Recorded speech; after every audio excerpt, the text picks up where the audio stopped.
Hope you all are fine. आज जो हमने इस वीडियो में करने हैं वो है न्यूमेरिकल्स, चैप्टर 5 के एक्सरसाइज के न्यूमेरिकल्स।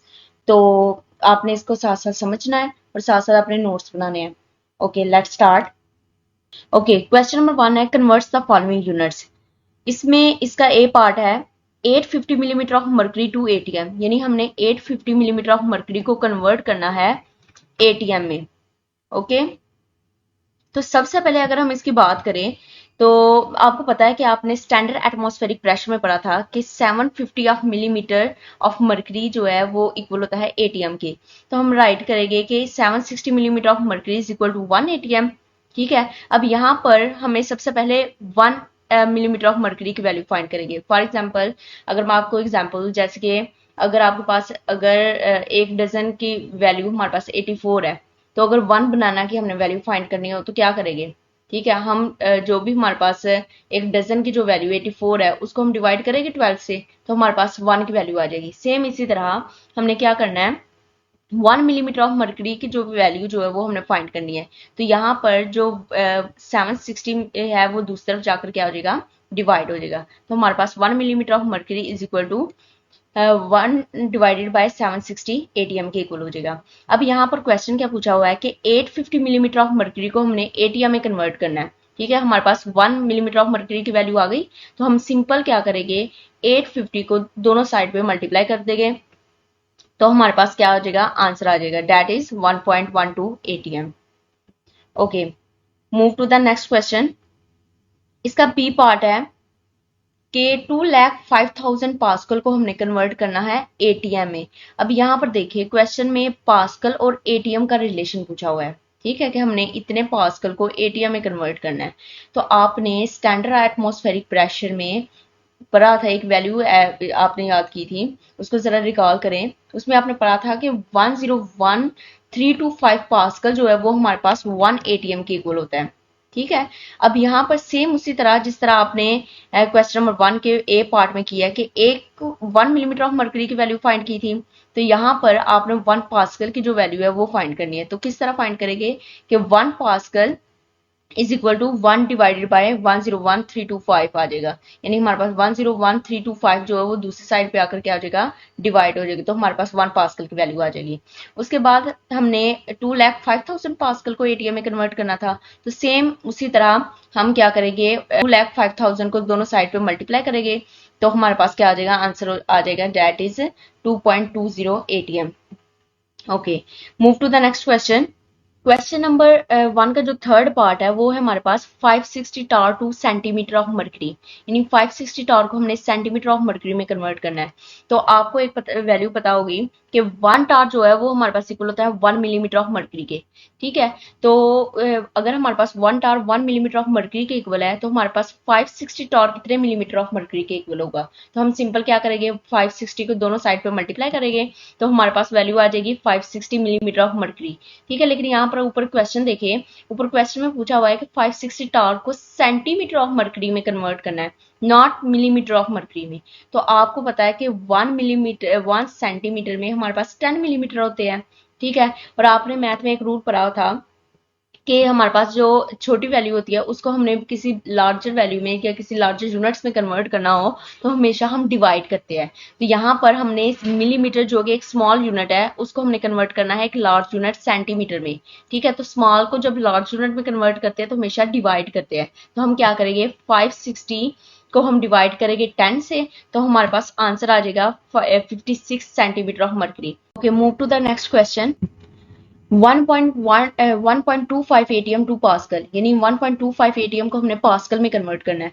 तो हम फिर दोबारा से रिकॉल करें कि 1 एटीएम जो है वो हमारे पास 101,325 पास्कल के इक्वल है। ठीक है, 1 एटीएम की वैल्यू गिवन है, तो हमने 1.25 एटीएम को पास्कल में कन्वर्ट करना है। तो सिंपल क्या करेंगे, 1.25 को हम दोनों साइड पे मल्टीप्लाई करेंगे, तो हमारे पास सिंपल आंसर आ जाएगा पास्कल में। ठीक है, तो इस तरह से ये फर्स्ट क्वेश्चन के सारे पार्ट्स जो है वो सॉल्व हो गए। सेकंड क्वेश्चन सेम वही है, उसी तरह उन्होंने पूछा हुआ है convert the following unit, but उन्होंने कन्वर्जन में क्या पूछा हुआ है, इसका ए पार्ट है 750 डिग्री सेल्सियस को हमने कन्वर्ट करना है केल्विन में। ठीक है, सिंपल मैंने आपको बताया था जब केल्विन में हमने कन्वर्ट करना हो किसी भी डिग्री सेल्सियस की वैल्यू को, तो हम क्या करेंगे, उसमें 273 को ऐड कर देंगे। ठीक है, तो यहाँ पर हम सेम उसी तरह के kelvin is equal two degree Celsius plus 273। अब इसमें वैल्यू पुट करेंगे तो हमारे पास सिंपल जो है वो आंसर आ जाएगा, that is 1023 kelvin. Question number जो 2 है उसका बी पार्ट है 150 degree Celsius to kelvin. Same उसी तरह का मेथड है कि यहाँ पर उन्होंने कहा है कि 150 डिग्री सेल्सियस को हमने केल्विन में कन्वर्ट करना है। तो सेम उसी तरह कि हमारे पास वैल्यू जो है kelvin is equal two degree Celsius plus 273, इसमें हम वैल्यू पुट करेंगे तो हमारे पास सिंपल जो है वो आंसर आ जाएगा, that is 423 kelvin. Okay, question number 2 जो है उसका हमारे पास थर्ड पार्ट है कि 100 केल्विन को हमने कन्वर्ट करना है डिग्री सेल्सियस में। जैसे कि पिछले क्वेश्चन में आपने देखा है कि हमने जो डिग्री सेल्सियस थे उसको केल्विन में कन्वर्ट किया था। तो किस तरह कन्वर्ट किया था, जो भी हमारे पास डिग्री सेल्सियस की वैल्यू थी उसमें हमने 273 ऐड कर दिया था। ठीक है, लेकिन यहाँ पर उन्होंने क्या कहा है कि केल्विन को हमने डिग्री सेल्सियस में कन्वर्ट करना है। तो हम क्या करेंगे, जो भी केल्विन की वैल्यू होगी उसमें -273 करेंगे तो हमारे पास आंसर आ जाएगा और वो डिग्री सेल्सियस में कन्वर्ट हो जाएगा। जैसे कि आपको पता है कि हमारे पास जो डिग्री सेल्सियस है वो हमारे पास है केल्विन -273। ठीक है, तो इसमें हम वैल्यू पुट करेंगे तो हमारे पास आंसर आ जाएगा -173 डिग्री सेल्सियस। उसके बाद नेक्स्ट क्वेश्चन है हमारे पास कि 172 केल्विन को हमने डिग्री सेल्सियस में कन्वर्ट करना है। सेम उसी तरह कि हमारे पास जो डिग्री सेल्सियस है वो केल्विन -273, इसमें हम वैल्यू पुट करेंगे तो हमारे पास आंसर आ जाएगा -101 डिग्री सेल्सियस।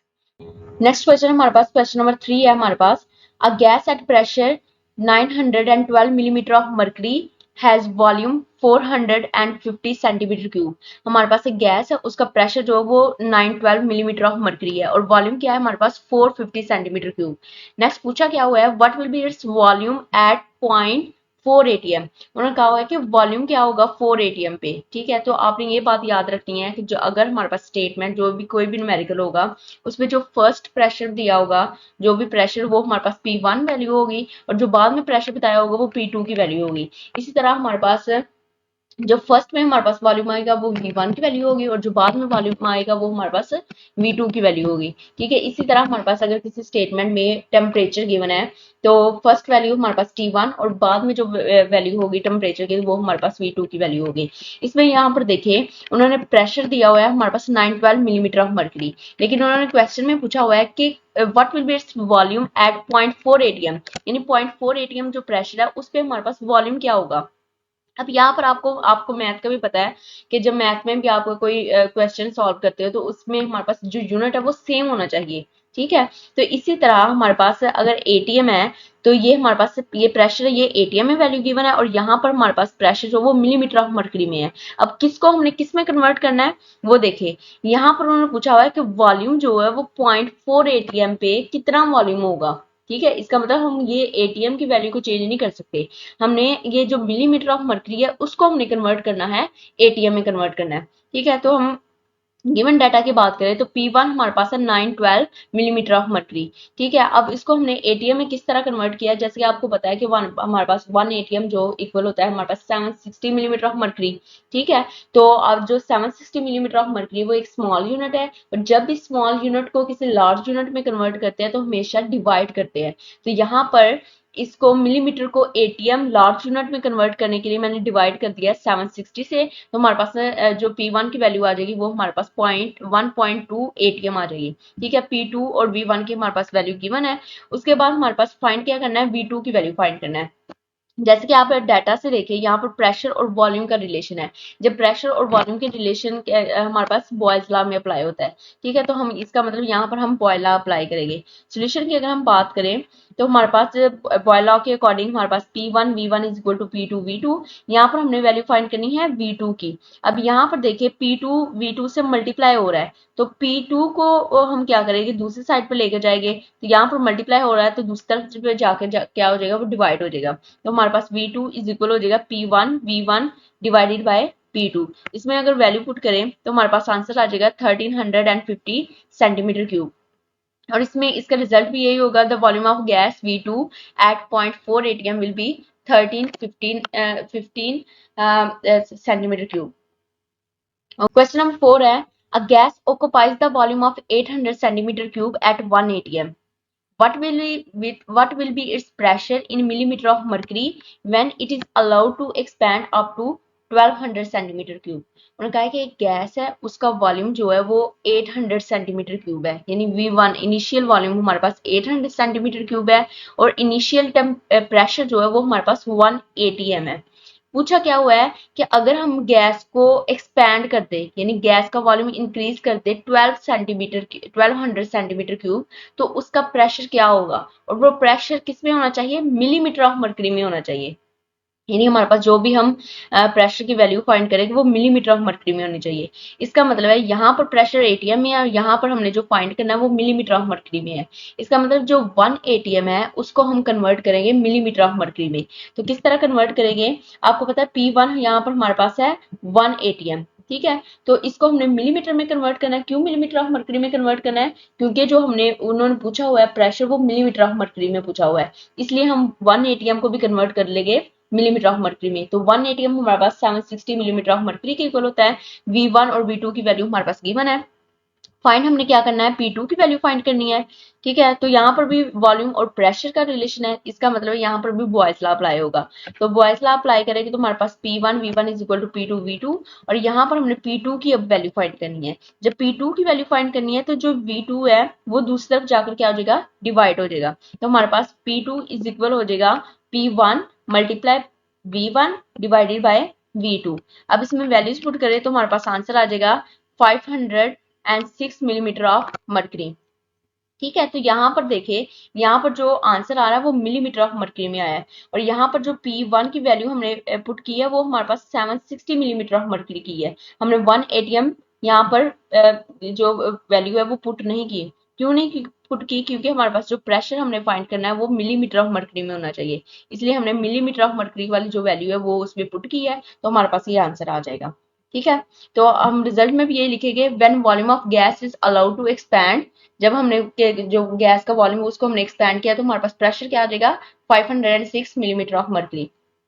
क्वेश्चन नंबर 5 है, it is desired to increase the volume of fixed amount of gas, यानी हमारे पास उन्होंने कहा है कि एक गैस है उसका वॉल्यूम जो है वो हमने इंक्रीज किया है 87.5 से 118 सेंटीमीटर क्यूब, यानी वॉल्यूम हमने इंक्रीज कर दिया है 87.5 से 118 सेंटीमीटर क्यूब, और हमने प्रेशर जो है वो क्या के रखा है, कांस्टेंट रखा है, ठीक है। आपको यहाँ से स्टेटमेंट में समझ आ गई होगी कि प्रेशर कांस्टेंट है। जब प्रेशर हमारे पास कांस्टेंट होगा तो तब हमारे पास चार्ल्स लॉ जो है वो अप्लाई होगा।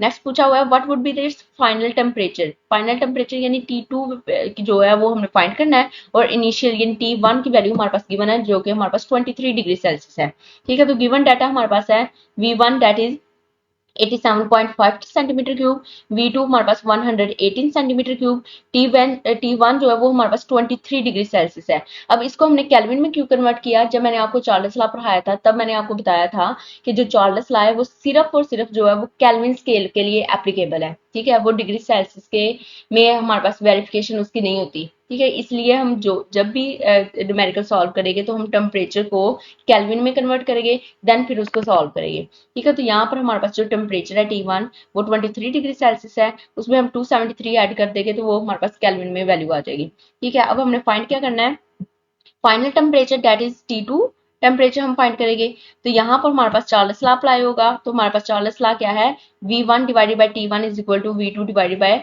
T2। तो यहाँ पर हमने T2 की वैल्यू फाइंड करनी है। जब T2 की वैल्यू फाइंड करेंगे तो क्रॉस एक्सचेंज मेथड से हमारे पास T2 की वैल्यू क्या आएगी, T1 multiply V2 divided bye V1, ठीक है। इसमें हम वैल्यू पुट करेंगे तो हमारे पास आंसर आ जाएगा 399 केल्विन। अब यहाँ पर देखें, क्वेश्चन में देखिए, क्वेश्चन में उन्होंने इनिशियल टेम्परेचर डिग्री सेल्सियस में दिया हुआ है, ठीक है। स्टेटमेंट में क्वेश्चन में उन्होंने डिग्री सेल्सियस में टेम्परेचर दिया हुआ है, तो यहाँ पर हमारे पास जो आंसर आ रहा है वो 399 केल्विन में आ रहा है। इसका मतलब यहाँ पर हमारे पास इनिशियल टेम्परेचर अगर क्वेश्चन में डिग्री सेल्सियस है तो इसका मतलब फाइनल टेम्परेचर भी हमारे पास डिग्री सेल्सियस में होगा।